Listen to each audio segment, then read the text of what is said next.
Hello, everyone, and welcome back to another episode of Haunted Household. We are just getting over COVID, and so the film starts with three of my favorite production companies: Vinegar Syndrome, Shudder, and lastly, Utopia. Which, if you remember Shiva Baby coming out almost 5 years ago now, that was my movie. So they put out some quality content. There's a couple other production studios as well. It's kind of a landslide of production companies after the first three come out. So it's really unsettling when I see that, because it means a lot of hands of money have been in the process. But this one turned out to be pretty solid. So then we settle into our film, The Scary of 61st Street. It's a Vinegar Syndrome Pictures production. So they did Divinity, Street Trash, Black Eyed Susan, Riddle of Fire. They have a wealth of good releases under their belt. They usually put them out in a really nice slipcase. It's nice. So this one was the same. Came out in a nice slipcase. So we open on the exterior of the house. There is our title card. And by building, I mean gargoyle. But we do end up panning over to a window for the opening scene with our two main characters. We're named Addie and Noelle.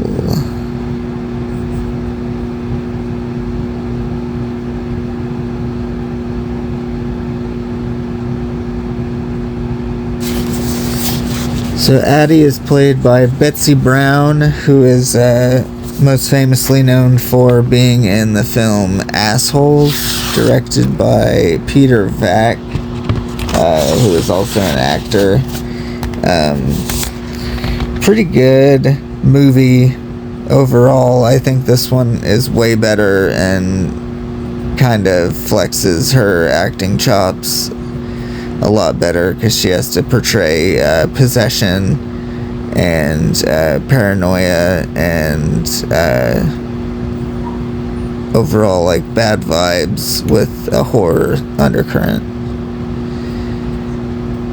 And she's also in All Jacked Up and Full of Worms. So that was Noelle, standing in the window. So she plays on a piano, and he says, "We don't do that," and that it's broken. They're really admiring the place, discovering they get to keep all the stuff in the apartment as tenants. So that's pretty cool.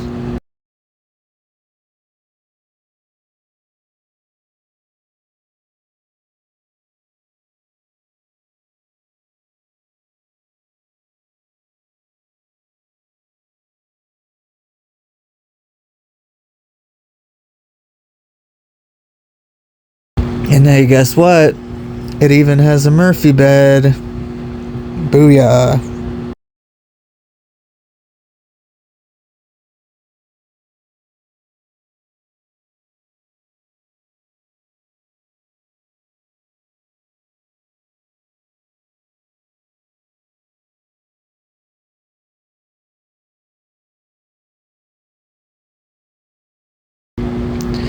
So they're really admiring everything in the house.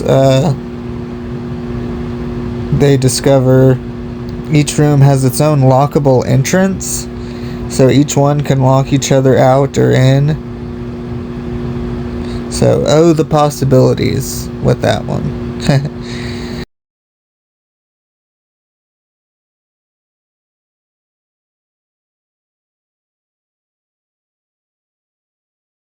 The landlord is a very interesting actor. He has a nice accent going on, and he plays this mysterious, vague creature very well. It kind of reminds me of the realtor in American Psycho, but with some pep behind it. Very awkward, kind of David Lynchian. That soft pan over the bed was a really cool shot. I quite like that shot before they take the plastic off.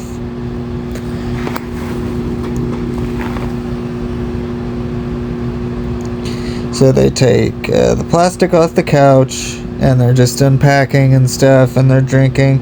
What else? White Claws.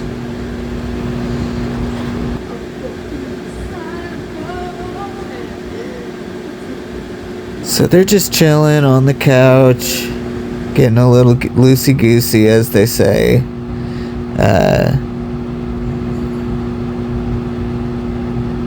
Addie is a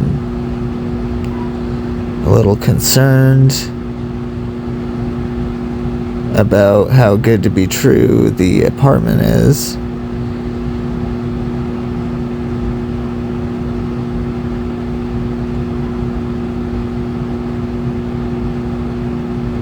And they hear a buzzer.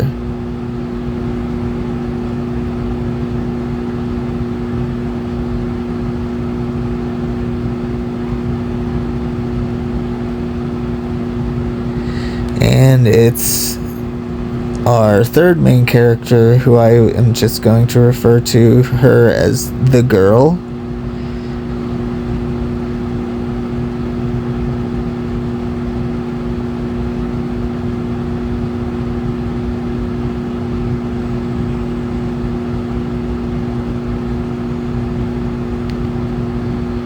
They don't answer the door for the girl. Lo and behold.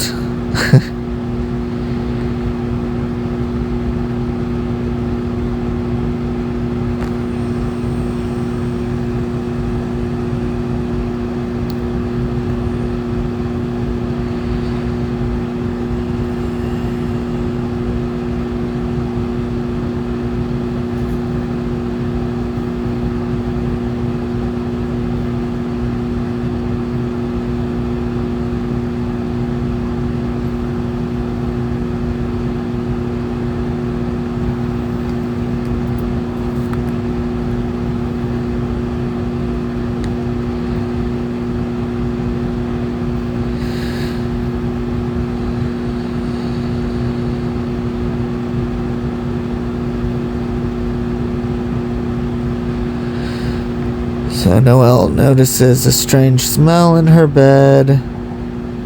Uh-oh.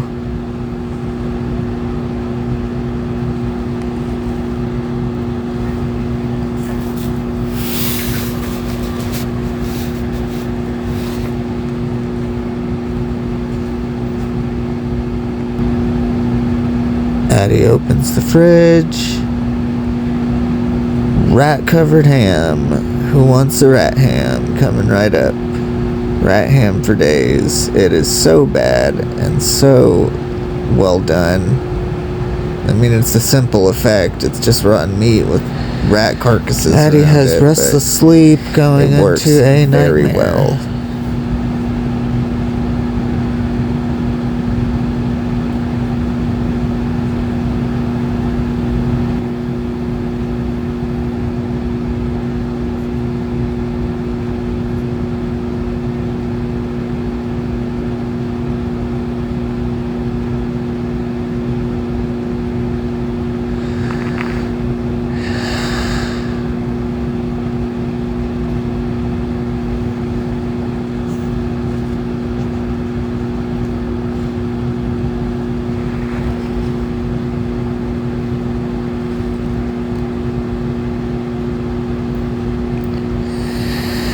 So Madeline Quinn plays Noelle.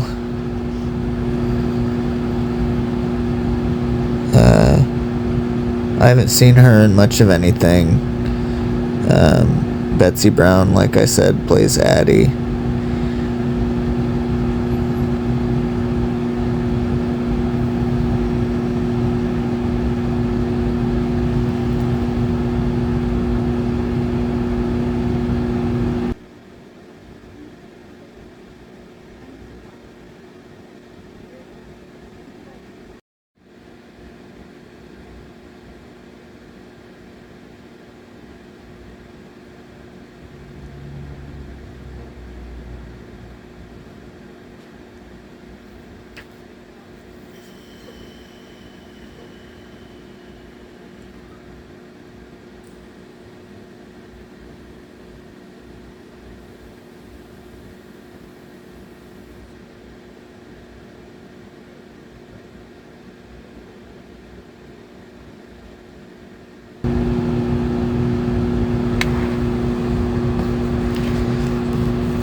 The first thing I saw Betsy Brown in was All Jacked Up and Full of Worms from Terrorvision. And I ended up trading that movie away, but it's quite good. It's about people becoming addicted to worms that give off psychedelic and psychoactive properties. So it's really cool, really well done. Some really cringe, bad taste moments, but other than that, really good. Anyway, back to our scheduled program.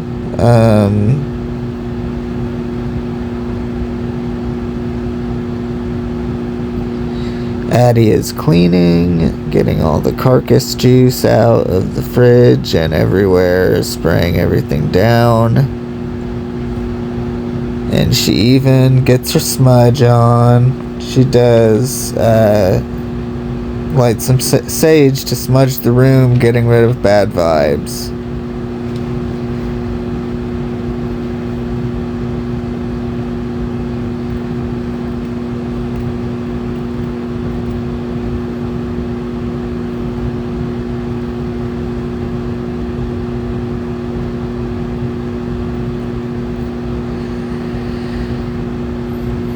And it's pretty cool. I think Noelle says something like, it smells like weed, which is really random.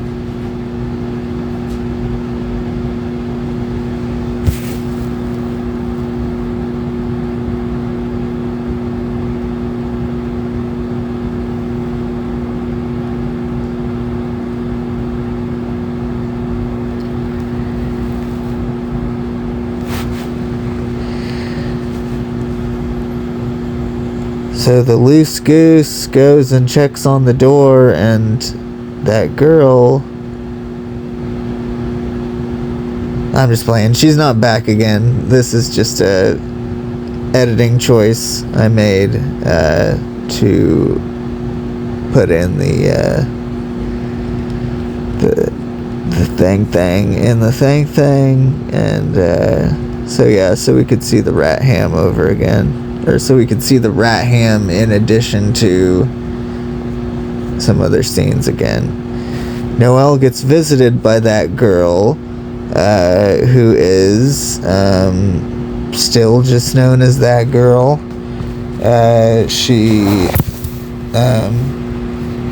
She says she's from a realty company, which is very interesting because she dresses like she is a jockey. Kind of jockey core. Anyway, jockey core.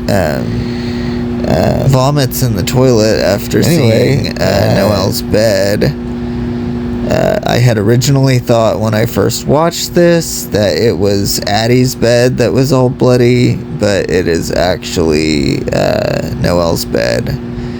So that's why she was cringing at the smell of the sheets and the pillows and stuff. So there's that.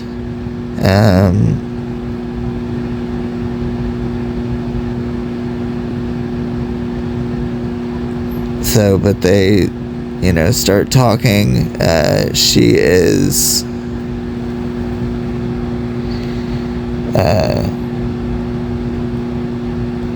yeah, the faint but prevalent bloodstains really freak her out. She's chilling for a long time afterwards and finds a tarot card in one of her books. So that matches the sun tarot card that we saw in that bathroom that Noelle discovered. So very cool, nice layering here of texture, makes the plot enriched quite a bit. I love discovery of the tarot cards. I think that's really cool. I love when stuff like that happens.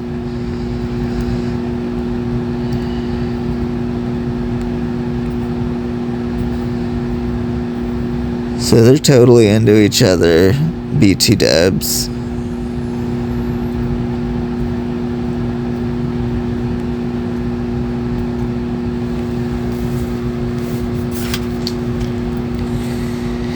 They become very close, hanging out all day and all night, taking.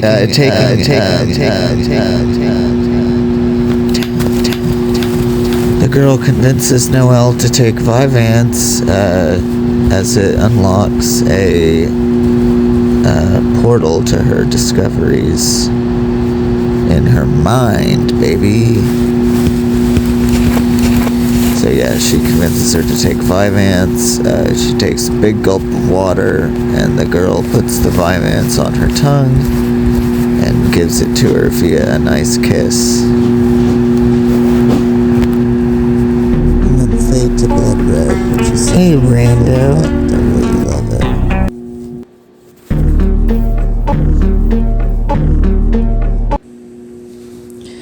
Addie arises from her sleep and goes on a walk downtown.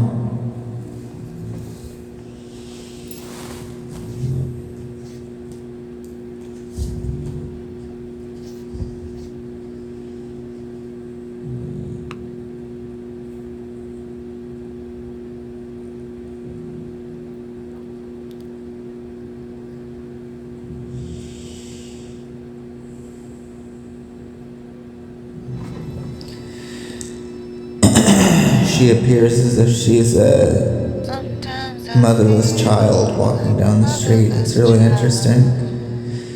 But all in all, she's just possessed. Live and learn and then get loves.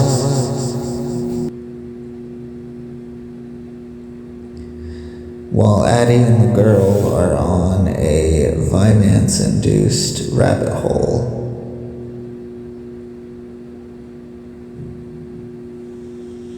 Talking about politics, the Epstein-Clinton architecture, fashion industry, sex scandals, religion, you name it. It hasn't come yet, I'll point it out, but there's a funny moment where Noelle changes into Adidas track pants as a part of the ruse of being in a rabbit hole.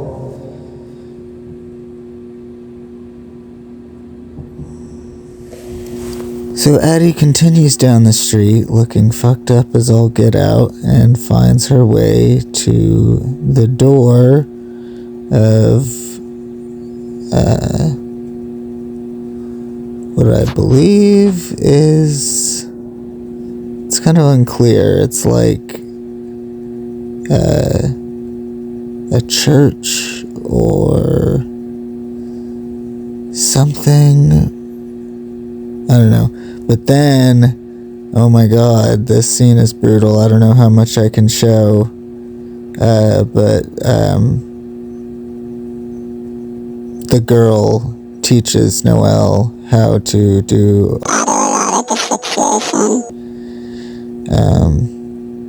even that word, I don't know if I can say that. But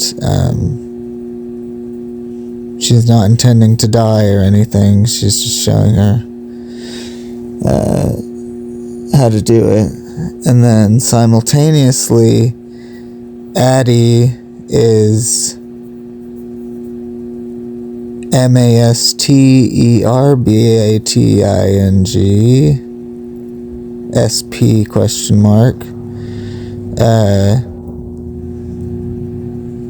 onto the door handle of the place, onto the numbers of the house, building, church, whatever.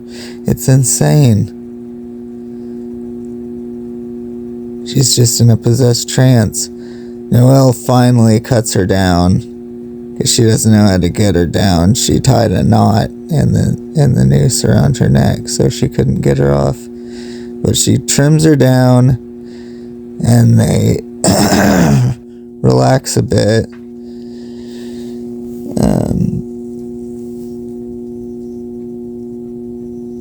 and the girl calls conspiratorial suicide apocryphal bullshit, which is funny. It's kind of a multi-layered diss, but it's just a funny thing to say. But I like it. This movie's written really well, and I'm hoping you guys are enjoying it. Madeline Quinn, who plays Noelle, is actually a writer on this movie, fun fact. So she asks her about her notebook. She says it's about just taking notes, research like names, locations, flights. It's kind of like my black book, is how she puts it. And she assures her to trust her, and she replies that she's just been on her own for so long. And then they kiss and make out, and eventually just hook up entirely. And Addie staggers her way home and goes in very creepily. It's very J-horror is what it reminds me of. J-horror meets like freaking Jacob's Ladder. Her appearance when she comes in through the window. Snap back to the Vyvanse. I included an extra cut of the scene so we could see their full Vyvanse rabbit hole unfolding from start to finish. Starting with 2 water bottles. Or as my math teacher used to say, waddle bottles. So this is technically earlier in the night. She shows her how taking the Vyvanse extended release capsule and just breaking it into the water bottle bypasses a certain delivery technique of the drug, and she convinces Noelle to do that with her. So that's what gets them supremely on their rabbit hole. There are the Adidas track pants going on Noelle, by the way, really quickly. And yeah, so this is kind of a rewind so you guys could see it again. Everything that was going on, because we kind of focused on Addie there for a minute. But before that, they were on a roll with everything they were studying. There is a more proper shot of the Adidas track pants going on.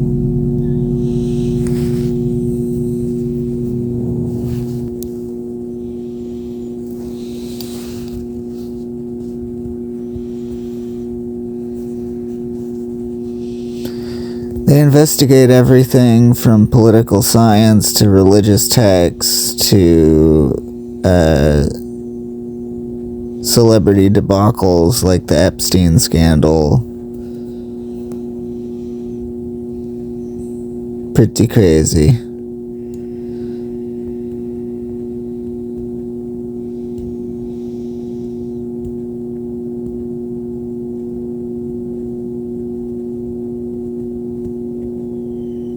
Fade to red.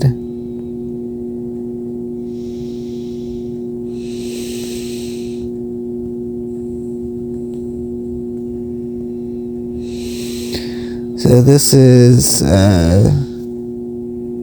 Greg, Addie's boyfriend, playing a weird computer game.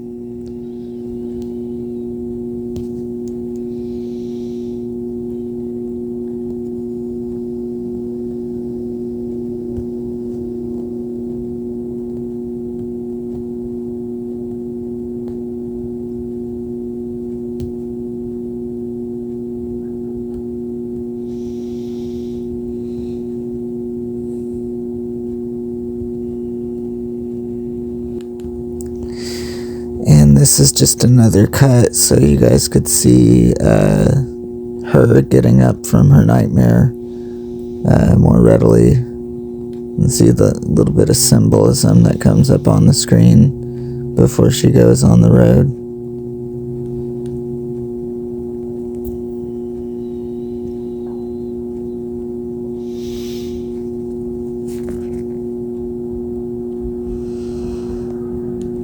The girls admire the gargoyle, and then they're on the Eddie's on the train, and she's kind of freaking out, hallucinating a little bit of what happened earlier.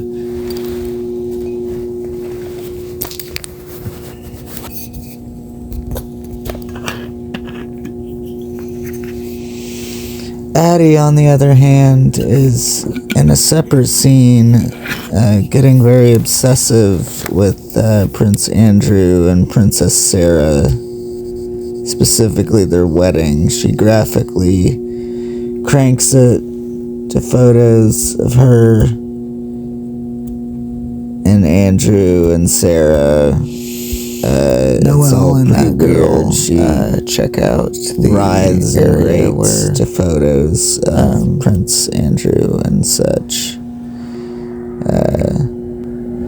Doing a little bit of twerking in there. fix up a couple of Vyvanse waters, and they're on their Mostly way. just random butt shots of Betsy Brown. It's really weird. But she's like so into him, it's crazy. This is the beginning of the possession turning her into an Anglophile. So my theory is this ghost is very old, since he's obsessed with the royal family.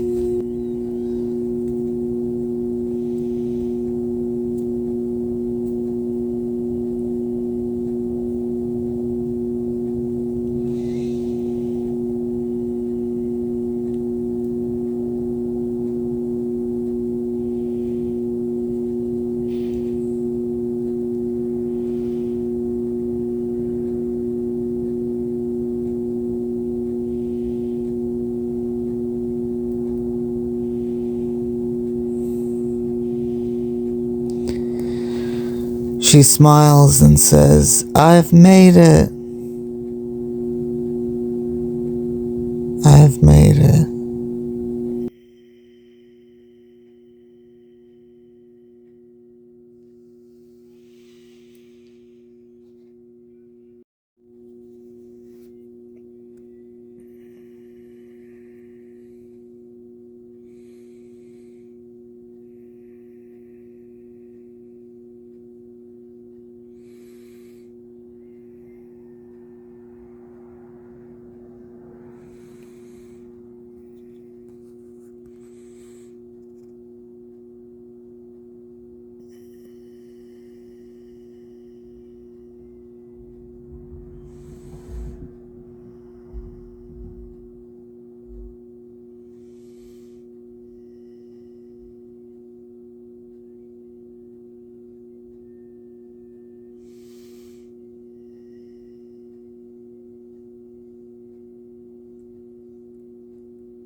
The girls go to a crystal shop shortly thereafter to get advice on the tarot card and something that they could use for protection.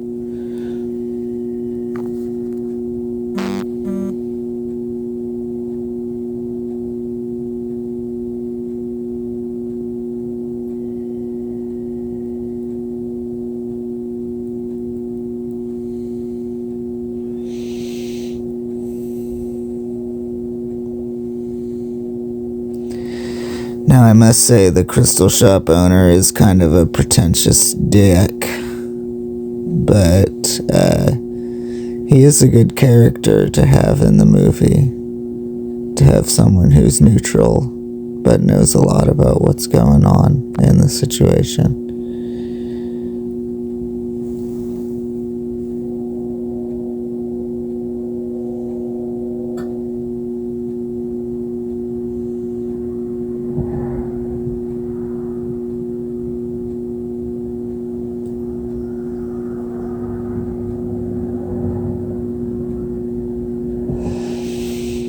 And how they found it in her room as well as the roommate's room. They found two separate cards. He basically says she's doomed and to avoid contact with her at all possible.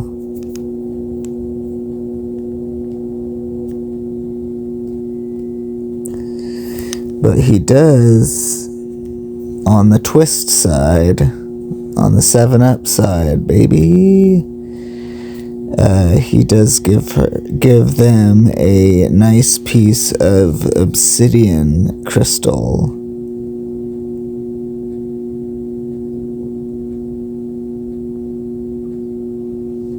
Yeah, this is him continuing to go on about how the card is evil and he doesn't want to be a part of it.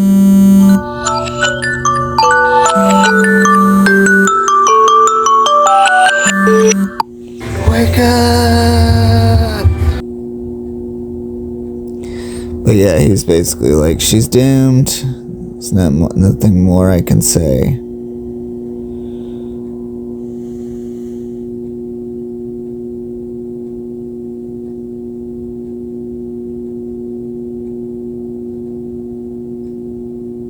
That's the obsidian going into their hands, then into their pockets, then they are out the door.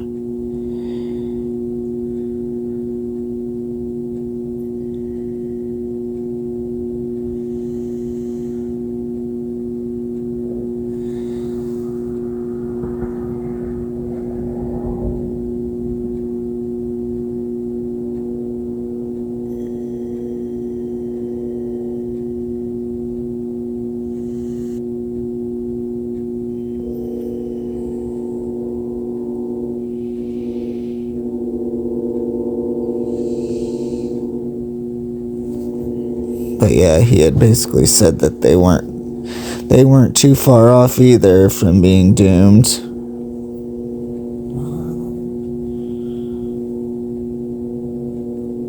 So he basically said, take the crystal and get out.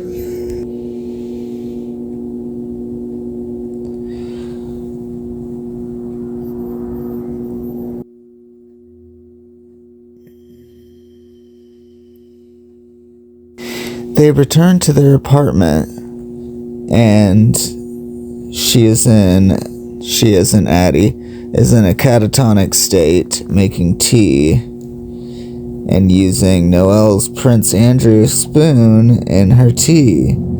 They freak out for her being an Anglophile.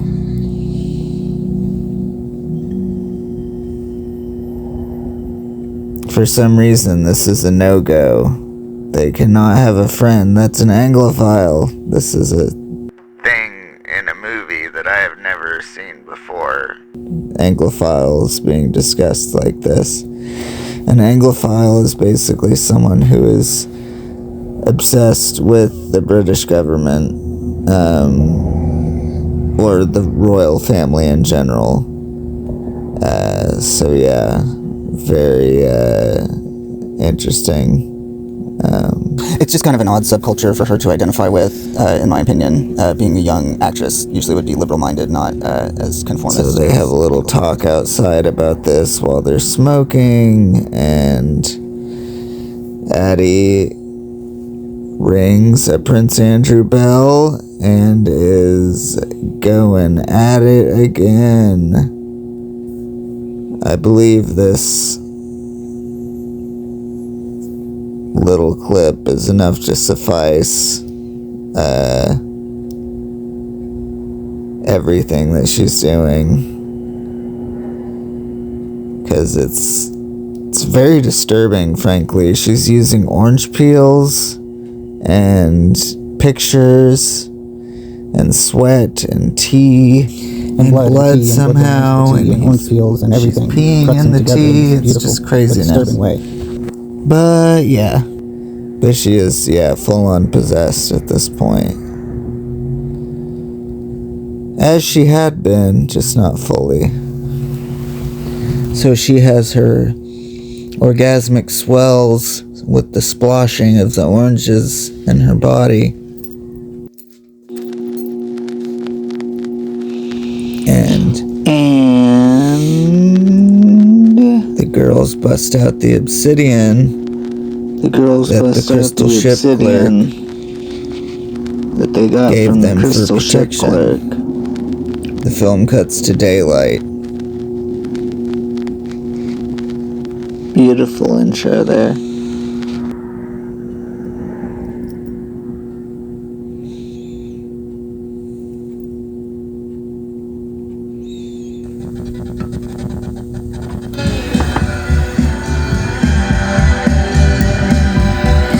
Okay, I'm going over on my time a little bit here, so let me just try to get this seemingly following them. Addie is seemingly following them, Noelle and the girl.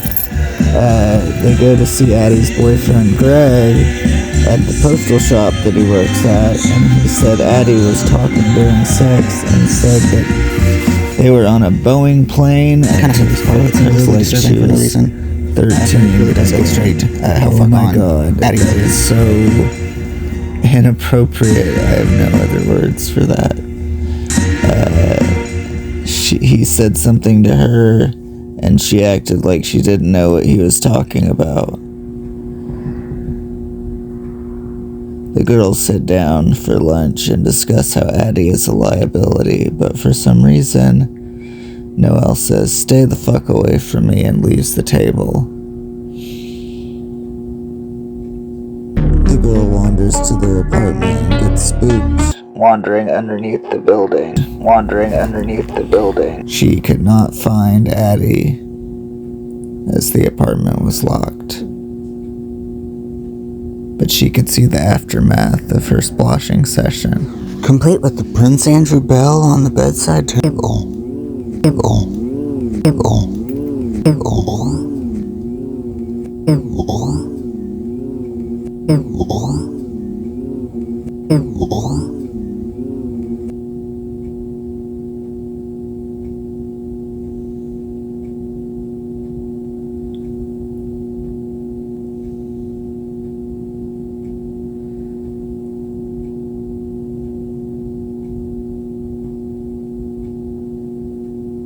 So the downstairs has this creepy vibe to it, like our cutaway scenes that we have, with it being bathed in red light.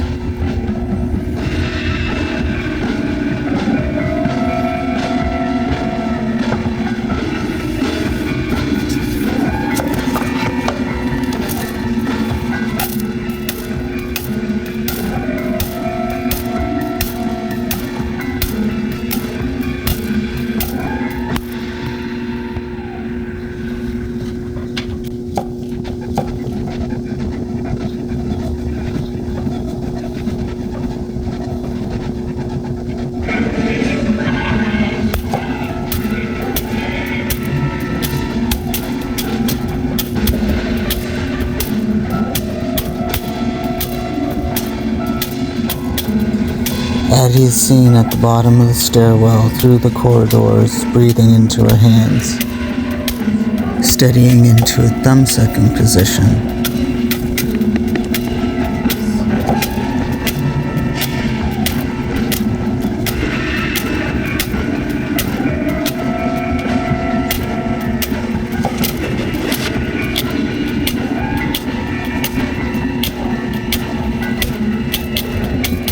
The girl finally sees Addie in her true form, fully possessed at this point.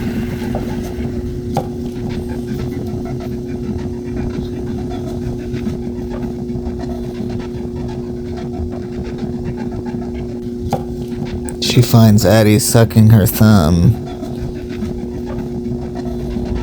and Addie just slaps her unconscious out of nowhere.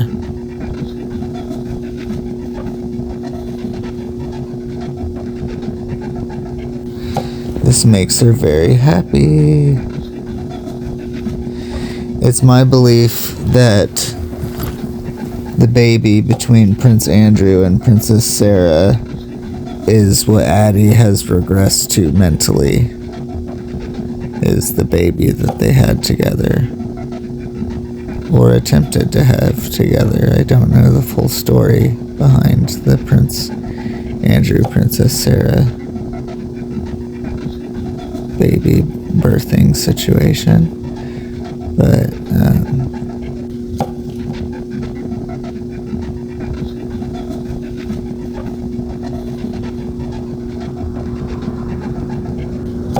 then she essays her and forces her to suck her thumb, and forces her to suck her thumb, and forces her to suck her shit. thumb. Addie just goes crazy, but she's out like a light.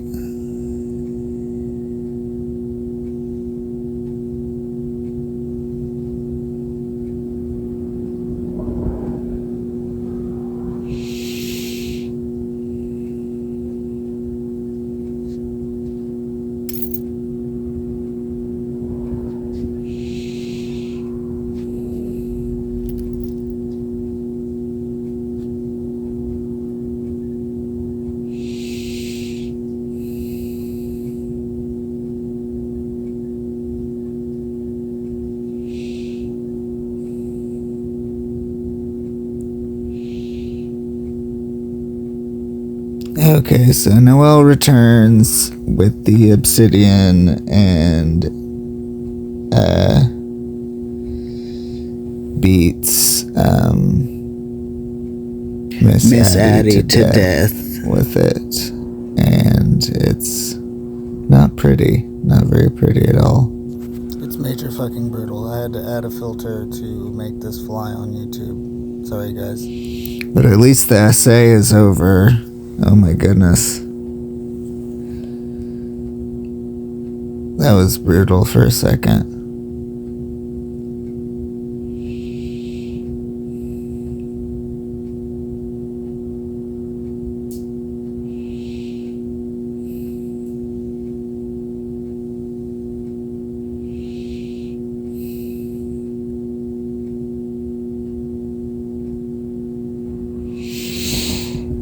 It cuts to the realtor playing the piano and asking Noelle how does she feel.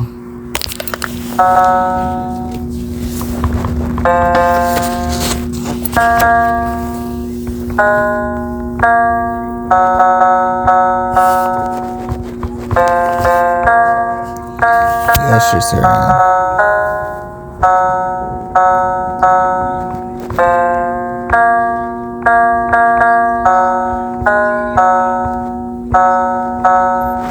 How do you feel? He says. She replies, young.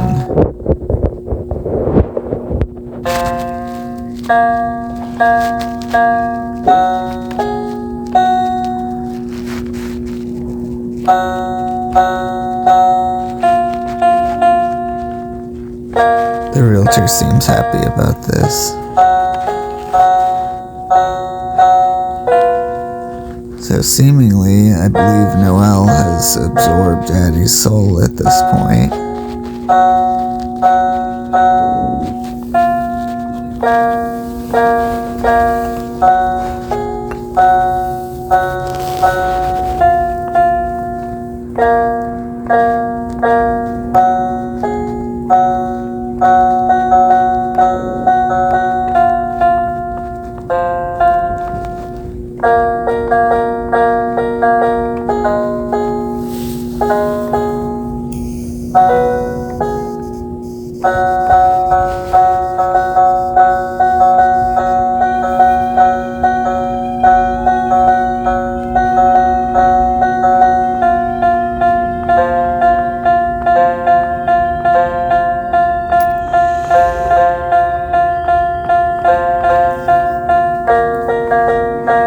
The girl wakes up and is mortified to see a dead Addie.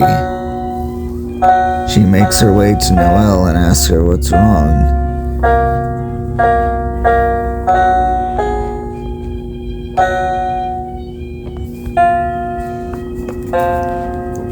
She makes her way to Noelle and asks her what's wrong. She morosely replies with nothing, smashing her head into the piano.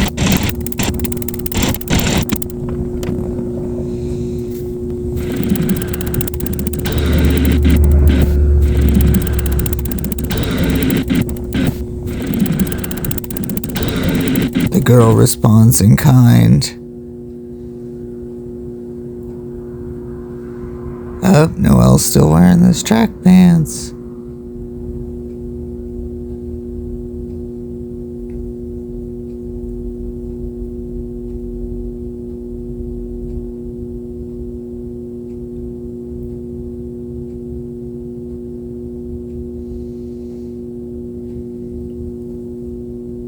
Noelle grabs the obsidian and busts her in the face.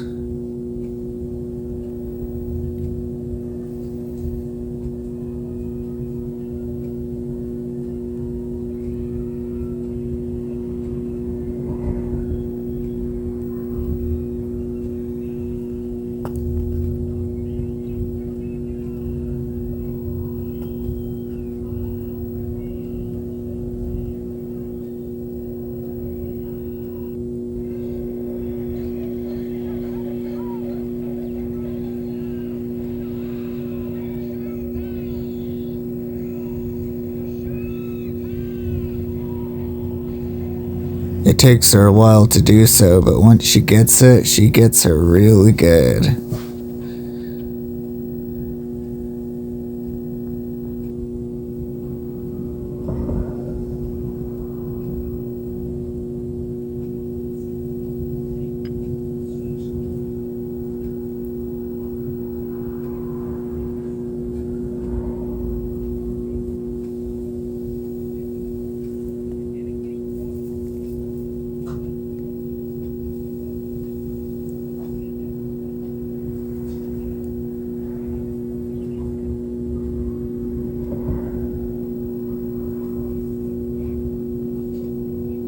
The girl goes to get Greg to come back with her to the apartment.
Greg basically calls her a spoiled brat and doesn't believe anything she says. All the bodies have disappeared, so the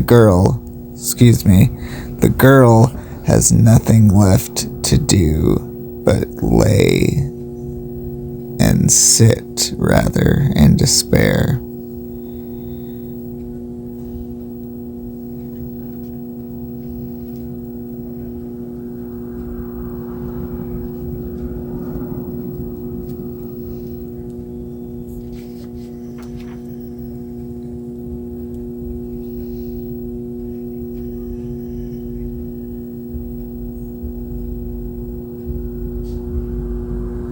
She finds a note.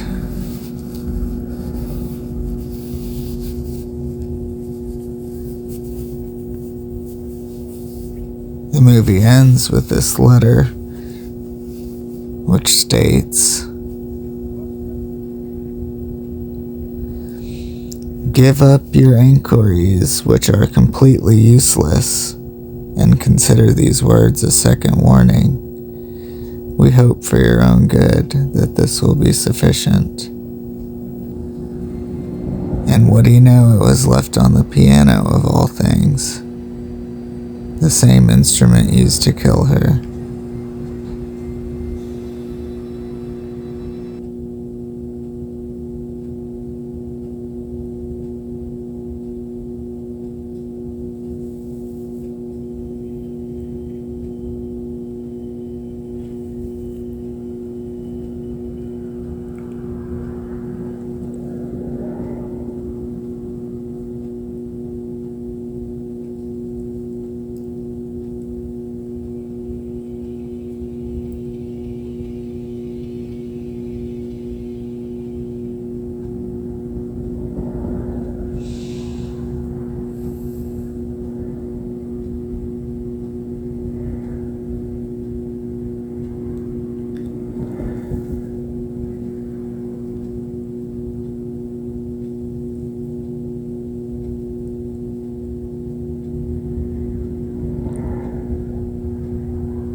Fade to black.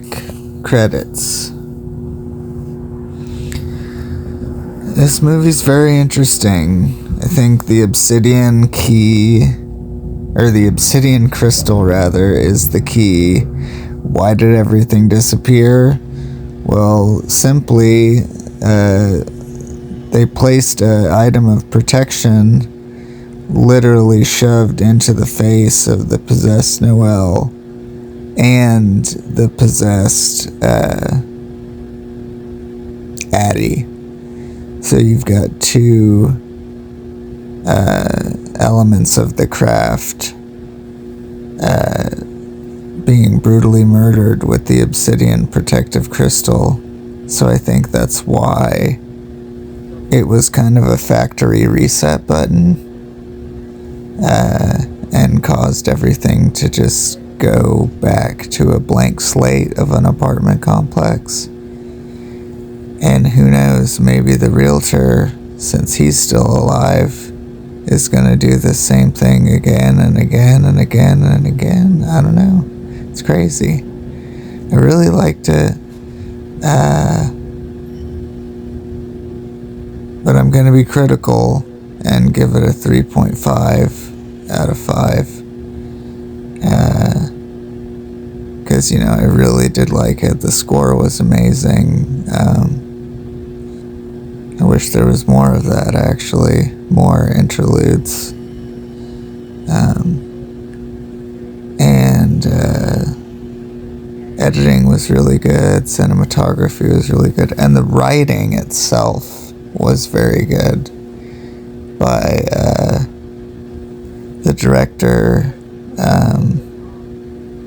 and Madeline Quinn, who plays Noelle in the movie. It's just really interesting that she actually, wrote the movie as well as starred in it. It was just kind of a cool thing. This movie is rich with themes of mental health, sexuality, conspiracy, and togetherness/conformity. Those are the themes I drew from this movie personally. That's about it. Next episode is probably going to be The Wolfen, or rather Wolfen, the 1980s werewolf picture. So yeah, look forward to that coming out. And if we don't do Wolfen, don't be pissed, because we'll probably do another episode of Lucio Fulci Deep Dives. Those seem to get good traction. People seem to like those. So yeah. Thank you genuinely from the bottom of my heart. We all love and appreciate your support. Thank you for stopping by and liking and subscribing and all that good stuff. We really appreciate you, and thank you so much. Have a good rest of your morning, afternoon, or evening. Thanks again. Peace.